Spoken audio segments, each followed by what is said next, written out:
Very, very difficult. So Martha kuje hapa. Martha. Have you finished inviting them? No. You stand ahead. Have we apologized to them? Yeah, I apologize. You have? Yeah. Have you already? I will do it again. I think we are not properly assembled. Can these things be shorter than they are?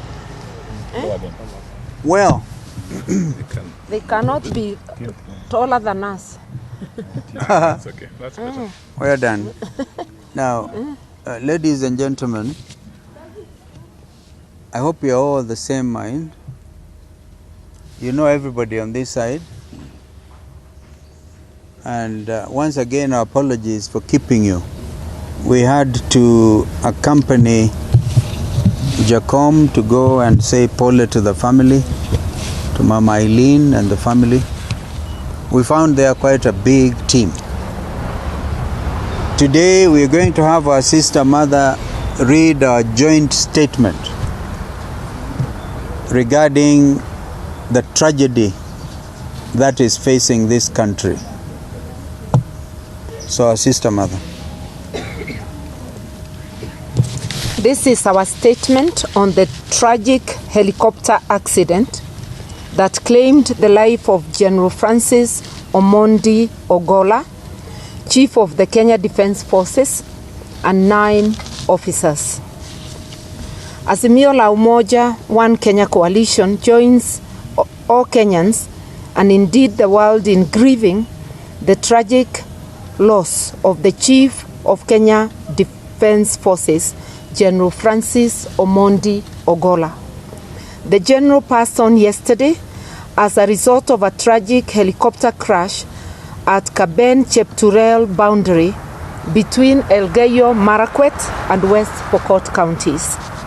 General Ogola died in the course of duty alongside 9 other officers, Major George Benson Magondu, Brigadier Swale Said, Colonel Duncan Keitani, Lieutenant Colonel David Sawe, Captain Sora Mohammed, Captain Hilary Litali, Senior Sergeant John Kenyua Mureithi, Sergeant Cliffons Omondi, and Sergeant Rose Nyawera. This is devastating, not only to the country but more to their families. Fortunately, the brutal hand of death left behind 2 unidentified survivors whom we wish a speedy recovery. We also ask that they be secured and afforded the best treatment that we can afford.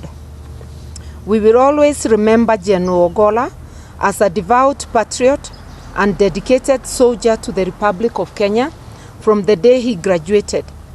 He has been through multiple tours of duty and ultimately as the top soldier in Kenya, the Chief of Defence Forces, the CDF. He was revered by his colleagues at home and abroad. He has had a service of 40 years. Kenya's 11th CDF was a focused visionary whose impact on our disciplined forces, indeed our nation, will be greatly missed. To General Ogola's family and the families of the other fallen soldiers, we offer our deepest condolences. At this most difficult moment, we stand with them and our prayers are with them.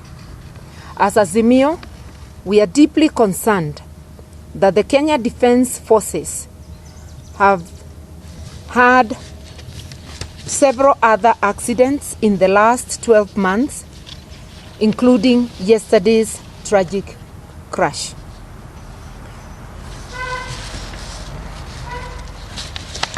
Just a minute, and we are saying that this must be thoroughly investigated.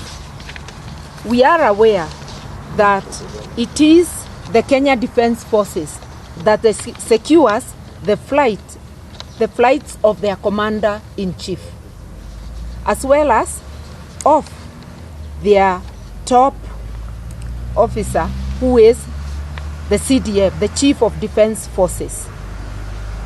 They have done so successfully since independence, and yesterday's accident was unprecedented. We are therefore saying that this is of great concern to Kenyans. It needs serious investigation, and it raises pertinent concerns about our the safety of our airspace, and especially of our disciplined forces. We need a serious relook into our security equipment, especially the aircraft, and we need to undertake a complete overhaul. Yesterday's unfortunate accident needs expeditious investigations, and this will not only help ease the already tense and anxious feelings of Kenyans, but it will put an end to any speculation. The investigations must be open and reports made to the public.